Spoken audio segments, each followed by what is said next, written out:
بسم اللہ الرحمن الرحیم۔ السلام علیکم ناظرین، یہ پہرا نیوز ہے اور میں ہوں کیمرہ مین طاہر چودھری کے ساتھ صاحبزادہ ہادی عبدالمنان۔ ناظرین، آج 22 اکتوبر ہے اور کل 21 اکتوبر وہ دن تھا جب پاکستان مسلم لیگ نون کے قائد میاں محمد نواز شریف 4 سال کی جلا وطنی کے بعد پاکستان میں تشریف لائے۔ ناظرین، وہ کوئی 20-22 گھنٹے کے سفر کے بعد، اتنا سفر کوئی نوجوان بھی اگر کرے تو تھک جاتا ہے، مگر وہ 20-22 گھنٹے کے سفر کے بعد سیدھے مینار پاکستان پہنچے، جہاں ان کے انتظار میں لاکھوں لوگ بیٹھے ہوئے تھے۔ لاکھوں لوگوں پر مشتمل یہ جلسہ تھا۔ اتنا بڑا جلسہ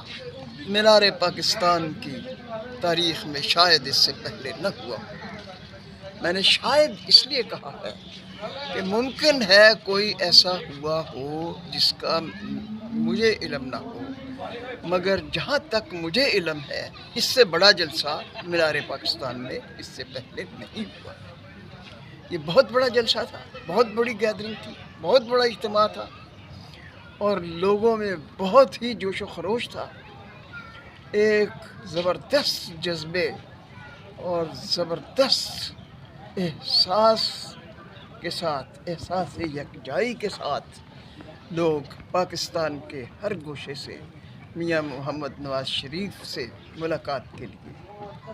آئے۔ ناظرین، لوگ لاہور سے آئے، لاہور کے ہر کونے، ہر گوشے سے آئے، شمالی پنجاب کے علاوہ دور دراز علاقے جنوبی پنجاب سے بھی بے شمار لوگ آئے، سندھ سے بے شمار لوگ آئے، بلوچستان سے بے شمار لوگ آئے، صوبہ خیبر پختونخوا سے بے شمار لوگ آئے۔ پاکستان کے ہر علاقے سے لوگوں نے اس جلسے میں شرکت کی۔ ناظرین، سوچنے کی بات ہے کہ آخر کیا وجہ تھی کہ لوگوں میں اتنا جوش و خروش تھا، اتنا جذبہ تھا اور اس طرح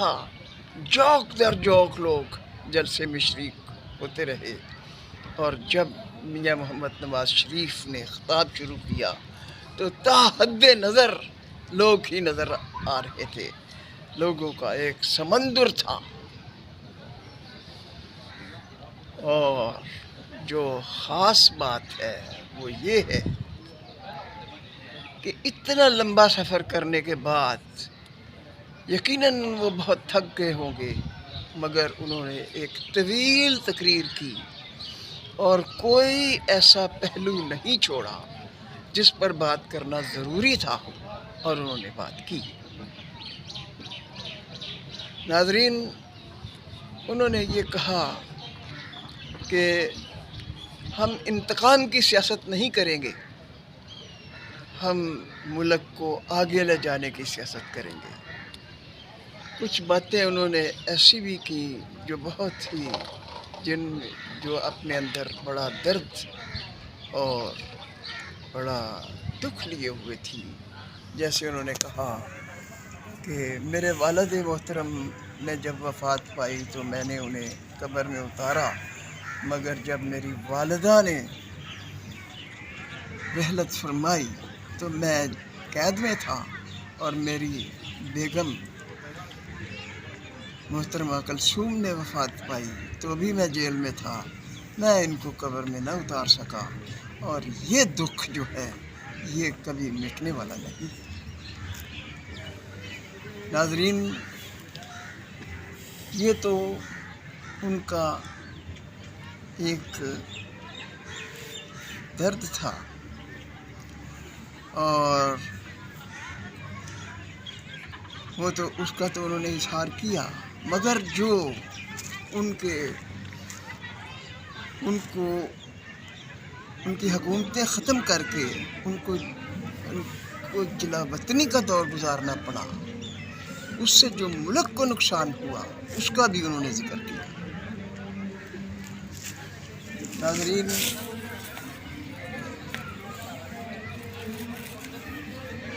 اب جو ہمارے سوچنے کی بات ہے وہ یہ ہے کہ اتنا بڑا جلسہ آخر کس طرح ہوا، کون سا جذبہ تھا جو لوگوں کو کھینچ کر مینار پاکستان پر لا رہا تھا۔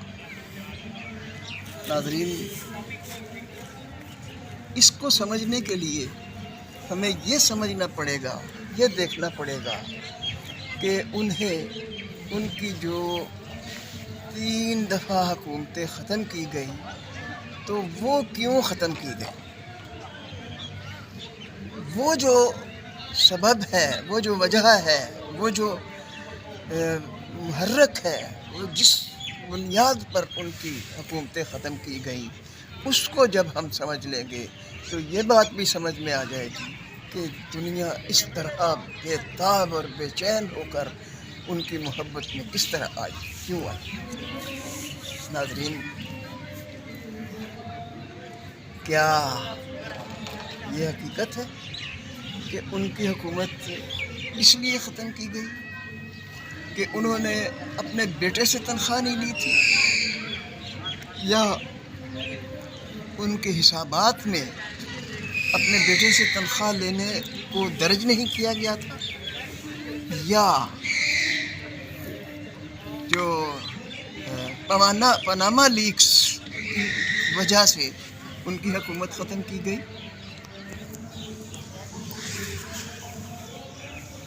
تجزیہ نگاروں کا،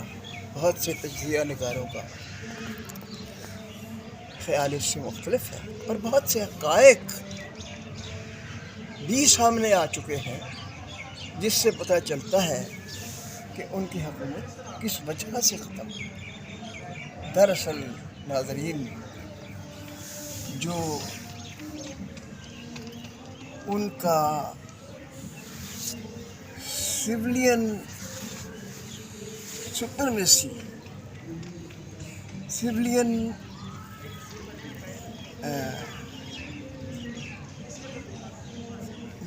سویلین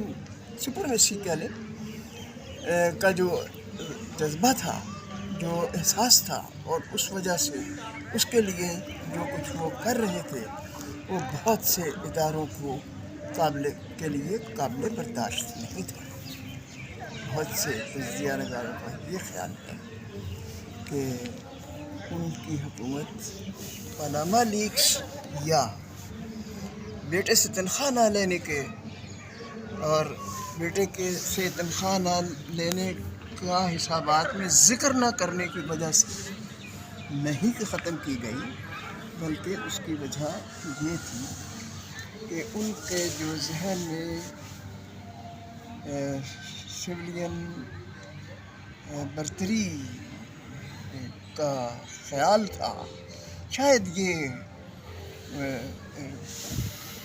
کچھ قوتوں کو قابل برداشت نہ ہو۔ یہ کچھ تجزیہ نگاروں کا خیال ہے، اور اگر یہی ہے تو اگر اس چیز کا احساس عوام میں پیدا ہو گیا ہے اور عوام کو اس بات کی سمجھ آ گئی ہے کہ میاں نواز شریف کیا چاہتے تھے،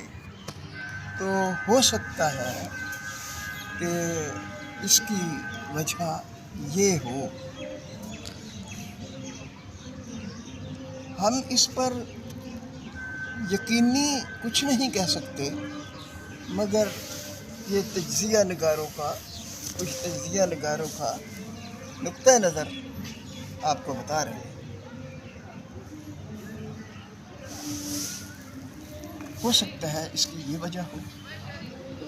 کیونکہ محض بیٹے سے تنخواہ نہ لینے کا ذکر نہ کرنا اتنی بڑی بات نہیں کہ اس پر حکومت ہی ختم کر دی جائے۔ ناظرین،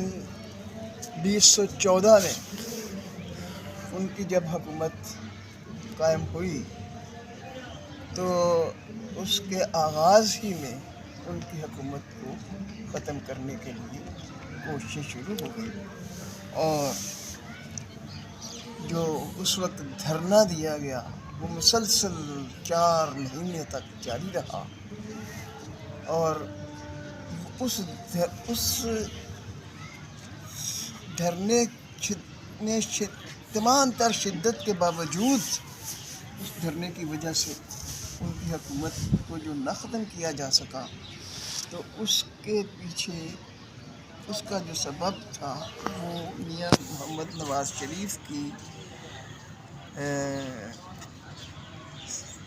سیاسی بصیرت، مدبرانہ بصیرت اور جمہوری قوتوں کے اتحاد کی وجہ ہو سکتی ہے۔ ناظرین، میاں محمد نواز شریف نے ایک غالب کا شعر پڑھا، اور یہ شعر پڑھنے سے پہلے انہوں نے 2-4 دفعہ مخاطب کر کے عوام کو کہا کہ یہ شعر ذرا توجہ سے سنیے، دھیان سے سنیے، بہت اہم ہے۔ اب ناظرین، غور کرنے کی بات ہے کہ اس شعر پر انہوں نے اتنی توجہ کیوں مرکوز کی، اور کیوں توجہ کے ارتکاز کے لیے عوام کو کہا، اپنے جلسہ گاہ میں موجود لوگوں سے کہا۔ شعر یہ تھا: غالب ہمیں نہ چھیڑ غالب ہمیں نہ چھیڑ کہ ذوق کے جوش اشک سے، غالب ہمیں نہ چھیڑ کہ جوش اشک سے، بیٹھے ہوئے ہیں تہیّئے طوفاں کیے ہوئے۔ ناظرین، اس پر کچھ تجزیہ نگاروں نے تجزیہ کرتے ہوئے یہ کہا، ان تجزیہ نگاروں میں جو میں نے سنا، اور بھی لوگوں نے کیا ہوگا، مگر میں نے ایک تو حامد میر کا تجزیہ سنا اور دوسرے منصور علی خان کا تجزیہ سنا۔ انہوں نے یہ کہا کہ جی یہ شعر انہوں نے یہ پڑھا، اس کا یہ مطلب ہے کہ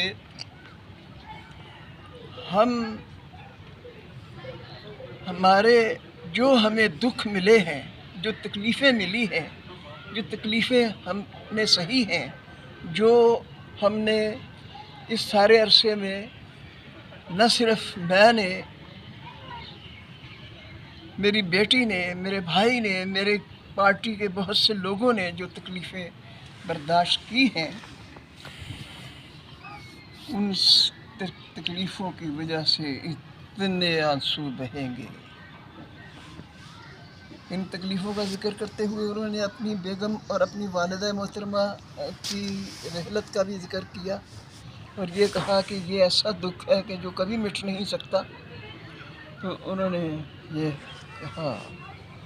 کہ ان تکلیفوں کی وجہ سے اتنے آنسو بہیں گے، اتنے آنسو بہیں گے۔ یہ میں وہ بتا رہا ہوں جو تجزیہ حامد میر نے اور منصور علی خان نے کیا، کہ انہوں نے کہا کہ ان کا مطلب یہ ہے کہ اتنے آنسو بہیں گے کہ ان آنسوؤں سے طوفان آ جائے گا۔ مگر ان تجزیہ نگاروں نے، ان دونوں نے یا اور بھی جنہوں نے کیا تجزیہ، یہ نہیں غور کیا کہ اس شعر میں ایک لفظ ہے جو بڑی اہمیت رکھتا ہے، اور وہی لفظ اصل اس شعر کا مفہوم ہے، اور وہی اصل میں میسج ہے، وہی پیغام ہے۔ انہوں نے کہا بیٹھے ہوئے ہیں تہیّئے طوفاں کیے ہوئے، یعنی یہ نہیں کہ آنسو بہیں گے اور طوفان آ جائے گا، یہ نہیں. انہوں نے کہا آنسو اتنے بہے ہیں کہ اب ہم نے تہیہ کر لیا ہے کہ طوفان آ جائے. جب ناظرین کسی کو تکلیف دی جائے تو پھر ظاہر ہے کہ وہ اس کو منسیٹ کرنے کے لیے وہ کچھ کرتا بھی ہے. تو انہوں نے کہا کہ بیٹھے ہوئے ہیں تہیہ طوفان کیے. ناظرین یہ جو تہیہ طوفان کیے ہوئے کا مصرع ہے، اس میں کیا میسج ہے، کیا پیغام ہے، یہ سمجھنے کی ضرورت ہے. اب یہ جو ہم نے یہ ذکر کیا کہ ان کی حکومتیں ختم کیوں ہوئیں، تو اگر ایسا ہی ہے جیسا کہ تجزیہ نگاروں نے، بہت سے تجزیہ کرنے والوں نے یہ جو وجہ بتائی ہے، اگر ایسا ہی ہے تو ظاہر ہے کہ عوام کا اس طرح بھرپور جلسے میں شرکت کرنا ان کے اس نقطہ نظر کی وجہ سے ہو سکتا ہے جو انہوں نے جو ان کا تھا اور جس کی بنیاد پر ان کی حکومتیں ختم ہوئیں. اور اب انہیں جو